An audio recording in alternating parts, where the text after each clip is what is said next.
Welcome to Hammerhead Hobbies. In this episode, I'm going to be unboxing and reviewing this F-15E Strike Eagle by Hasegawa.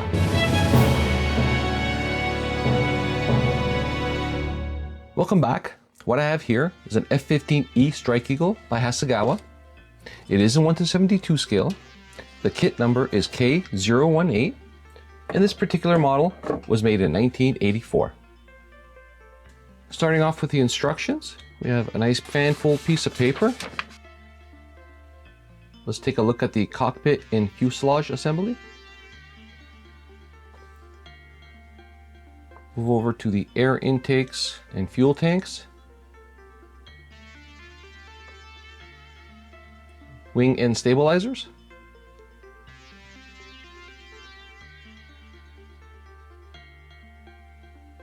Landing gear and canopy fit.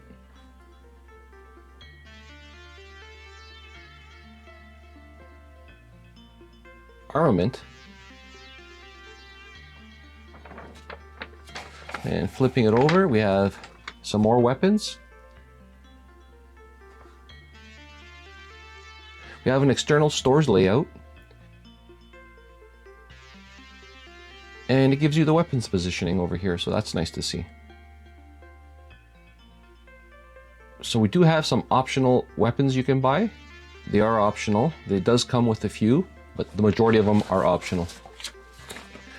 Flipping the page over, we have our paint and decal guide, starting off with the charcoal lizard camouflage pattern, which I've never seen before, and the standard US air combat camouflage. Flipping to the back, we have our sprue numbering guide, which I love. That way, if you're looking for a piece, you just look on here and cross-reference it to the sprue rather than looking through all the sprues for the piece. We have another piece of paper here, which is another paint guide, and this is a paint guide for the charcoal lizard camouflage pattern.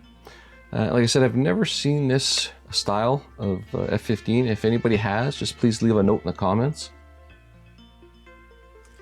Taking a look at the decals, they give you lots of decals here, lots of little ones.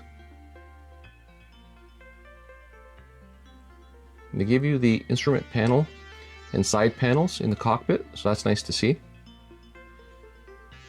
They do look like they're in great shape. They are a little thick. I see them kind of bulging off the page, and they are starting to yellow slightly. But for 1984, these are in great condition. Let's move on to the sprues. I have the fuselage sections here, which I guess came off the sprues. They have some good detail. They have nice panel lines on them. I'm not sure if you can see it. They are raised though, indicative of the age of the model. Now, when I have pieces that fit together that are loose off the sprue, I'd like to see how well they fit together. And this one here fits quite nicely, actually. There's no prep to this. There's no lining up. The only issue I see here, and if you take a look at these models, they have these little positioning pips here, here. There's one at the front. The only problem is they should have put a couple more here in the cockpit area, because when you do fit this together, they don't align properly. I don't know if you can see that.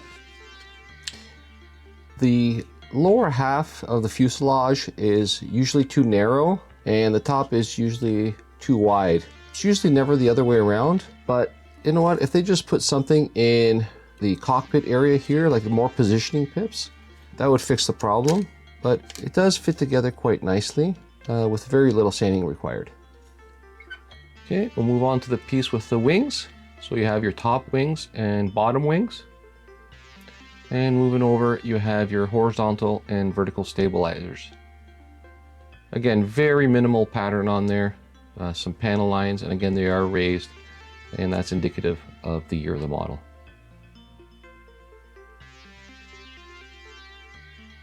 Moving over to the sprue with the cockpit on it, I have a pilot seat over here. Okay, it's got some good shape.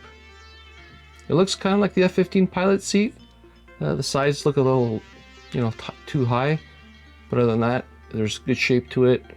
Don't think this kit comes with pilots, so I'd probably make some seat belts and throw it in there. Flipping it over to the cockpit area. Cockpit area, you can see is smooth. Same with the instrument panel, but there are decals in the kit to put on there, so that's nice. And over here we have our speed brake with an actuator. Moving over to the next sprue, we have the intakes.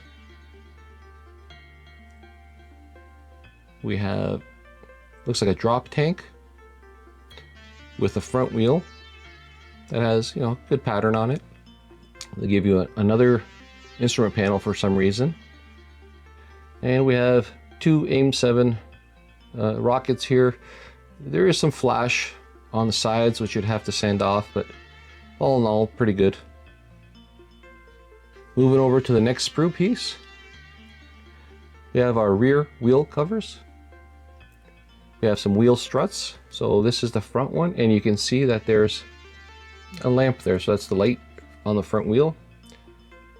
Got good shape to it. They're not crisp and sharp, but there is some shape to them. Very little flash. We have our exhaust nozzles here. Now the F-15 exhaust nozzle is a little different. It's got a lot more detail to it, and I think they just went with some generic exhaust nozzles here.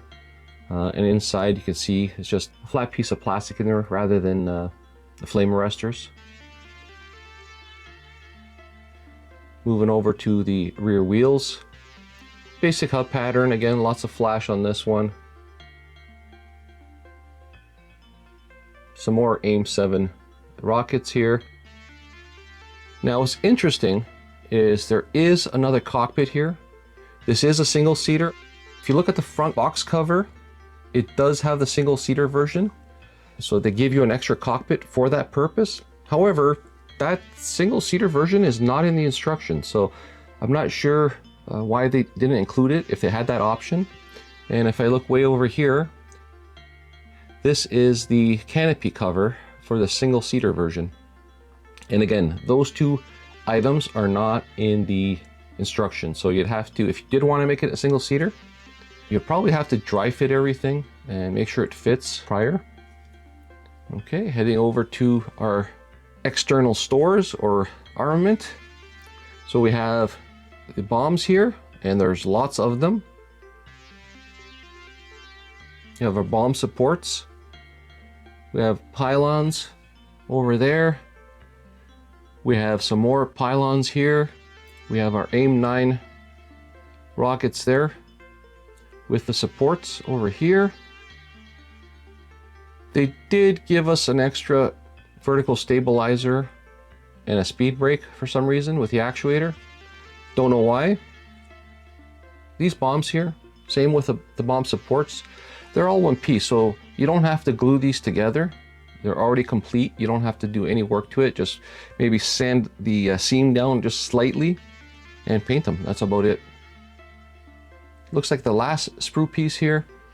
Again, more bombs. There's lots of bombs on this airplane. So they give you a full array of them. Same with the bomb supports. Okay, and again, the bombs are one piece. You don't have to stick them together. Now I do have some loose pieces in here. The one is the nose cone, and this is just a generic nose cone. And these two pieces that fell off the sprues, these are the fuel tanks, the extra fuel tanks they put on these to get some extended range. And they go underneath the wing beside the intakes. Lastly, we have the canopy. It looks very clear. It's a nice canopy. It's large. It's clear. There does look a little bit of waviness, but I can't see it. I'm going to hold it up to the decal sheet here. And you can see here, there's very, very little distortion. It's crystal clear. If you put any detail on the interior, you'll be able to see it with the canopy closed or even open.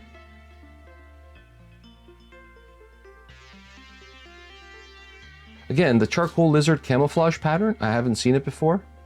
So if anybody has any information on that, just please leave a note in the comments and I'll try looking it up and seeing what that's all about.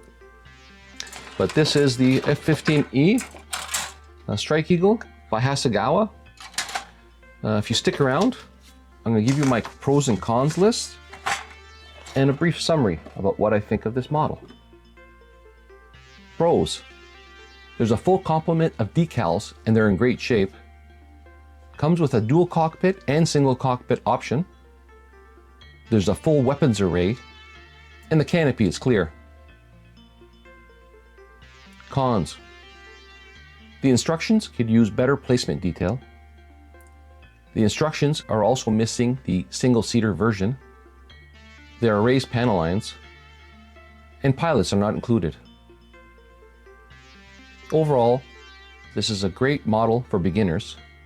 It could be a challenging kit for more experienced builders. And this is a unique kit to have in your collection. I hope you enjoyed this review, and I hope you enjoy your builds.